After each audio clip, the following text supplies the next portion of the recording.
Morning, students. Today we are going to start a new chapter of geography, chapter 3, The Changing Earth. In today's class, we are going to study Wegener's theory of continental drift and volcanoes. For thousands of years, people believed that continents were fixed, but it is not true. Even the distribution of the land and the continents and the water has not always been the same on the earth's surface. We come to know from this as earth consists of plates known as lithospheric or tectonic plates. And our earth was not the same as it looked now. We have a German meteorologist in 1912 who made an attempt to explain the present distribution of continents and ocean.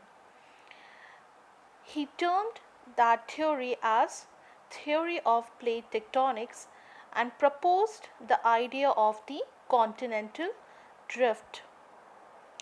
This theory states that Earth was broken into several plates that are constantly moving and drifting, resulting in the changes to the Earth. He wanted to make it sure, or you can say he wanted to prove that the plates that is on the Earth's surface, they are always continuously moving apart from each other. And that is why his theory claimed to be as called as continental drift. He suggested that all the landmass were joined together into a supercontinent called Pangaea. That means the whole continents were together and forming a big landmass which was called as Pangaea. And later on, as the time passed, the Pangaea broke into two parts. We can see it from the diagram that as the time passed, the Pangaea broke into two landmass that was called as Laurasia and Gondwana. But later, because he has no proof, but he was continuously saying that the plates were drifting, they were moving apart. So it is said that 100 million years ago, we see that the continents started moving more apart from each other. And later on, we see the present continents which we are living in that continent, we see the actual position now how it is. But it is said that it is today also it is continuously moving. But later on, Wegener's theory was improved upon adding the idea of sea floor spreading. The new concept was given another name that was called as plate tectonics. In this, it is said that the earth consists of plates, which the Alfred Wegener has also said. In the same way, the earth crust consists of plates known as lithospheric or tectonic plates. And there are many major and many minor plates on the surface which are floating independently. And it is said that the movement of the plate is very slow, extremely slow. That is why we cannot feel the presence. That means we cannot feel the sudden movement, or you can say the movement of the plates, because it is very slow. The rate of the movement of the plate is extremely slow, about a few millimeters each year. That means the plates are moving apart only few millimeters in year. That means each year it is drifting, but it is too slow. It takes thousands of years to drift apart. So that is why we have got the present earth which we are far apart from each other. But now also it is drifting, every year it is drifting, so we can say that it is far apart. And the energy required to move these plates are produced by internal heat of the earth. That means the plates are moving because of the internal movement or inside the earth. That means whatever the vibration or the energy, it is being produced from inside the earth, and that is making the plates to move apart from each other. And it is said that the surface area of the plates is very large in comparison to thickness. That means the plates are big, large plates, not a small one. It is a big, large plates, and the thickness is little bit comparatively less as compared to the extension of the land. And sometimes these plates movement also causes earthquakes and volcanic eruption because of the interior energy releasing from the earth. And the plates are continuously moving, they are floating, or you can say they are moving in the direction wherever they like it. That means only few millimeters, is not every time that is it is said. And the movement of the lithospheric plate or tectonic plates change variations in the change on the surface. Because of the movement of the plates, we have different types of landforms are formed because of the movement. And the different types of movements of the plates are due to the various forces acting on it. So there are two types of forces which acts upon the earth's movement. That is, we have the endogenic forces, and the second one we have the exogenic forces. Here it is said that the forces which originate from within the earth is endogenic forces, that is energy which is released from inside the earth core, that is called as endogenic forces. And the endogenic forces are two types, that is we have the sudden forces, and the second one is dystrophic forces. In the sudden forces, there are three categories, or you can say explosions which happens on the earth surface, that is earthquake, volcano and landslides.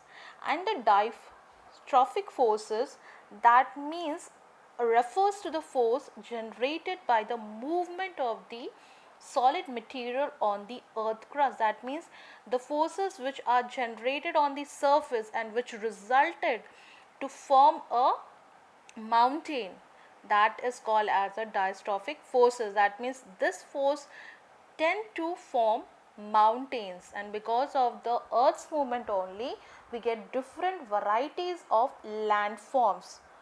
Okay, now moving to the exogenic forces. Exogenic forces here means that the forces which originate on the surface of the earth are called exogenic forces. That means the forces which are generated on the earth's surface by natural agents, which we call as erosional and depositional forces, that is natural forces. We have, what are they? We have rivers, wind, glaciers and sea waves. And because of the sudden movement we experiences many eruptions or natural calamities on the earth's surface, that we have volcanoes, we have earthquakes, um, and many others. Sometimes it have floods also, we have glaciers, water running, many other eruptions, or you can say movement, or you can say climatic natural calamities happens on the earth surface. So we will be discussing about the volcano. First we should know what is volcano.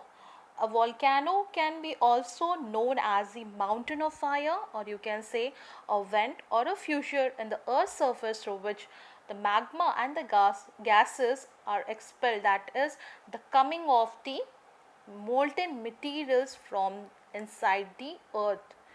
Vent, it is called as an opening at the surface of the earth through which volcanic material passes. That means a chamber, you can say, or you can say the passage through which the molten materials moves or passes.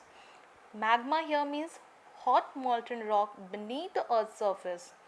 Lava, that is defined as a magma that flows onto the earth's surface. We have pyroclastic material, that materials include ash, large blocks of rocks that are blasted into air during the explosion of volcanic eruption.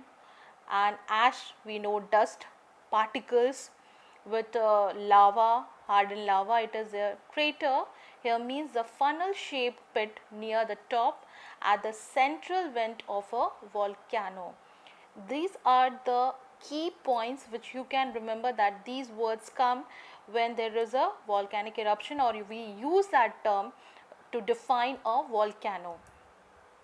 Here is a picture we can see here where it is a cone, where is a magma, is chamber is there, we have the vent is there, the lavas are also being seen there, the crater is there, the opening from where the molten magma is moving, or lava is moving. So this is a picture, and this is a crust. We can see that this is a crust, that is a lithospheric crust, and from inside the earth there is an explosion which we call it as a volcano. Moving to the other types of volcano, there are three types of volcanoes. We have active volcano, dormant volcano, and extinct volcanoes. In the active volcano, it is said that the volcanoes which erupt frequently, that is in a very recent times, it is erupting very fast and throw out lava, gases, ashes and rocks. So active volcanoes are those volcanoes which erupt very frequently, and they are called as the living volcanoes because they erupt in a frequent days, or you can say months, or in a years. It frequently erupt at a sudden moment. And the example we can give us as a Stromboli and Etna in Italy. Moving to the dormant volcano, these volcanoes become quiet after erupting. That means dormant volcanoes are volcanoes that have become quiet after erupting. That means if they erupted once, then they become silent, they become quiet. So these type of volcano is called as dormant volcanoes, and these volcanoes do not show any indication in the near future. That means after eruption they keep their mouth shut and they don't show any type of indication that they will erupt in the near future. So this type of volcano is called as a sleeping volcanoes, and the example we can give as the Vesuvius in Italy, volcano in Italy. Moving to the third, that is extinct volcanoes. They have not erupted for hundred of years. That means these volcanoes which have not been erupted for hundred of years, and that is why they are called as the dead volcanoes.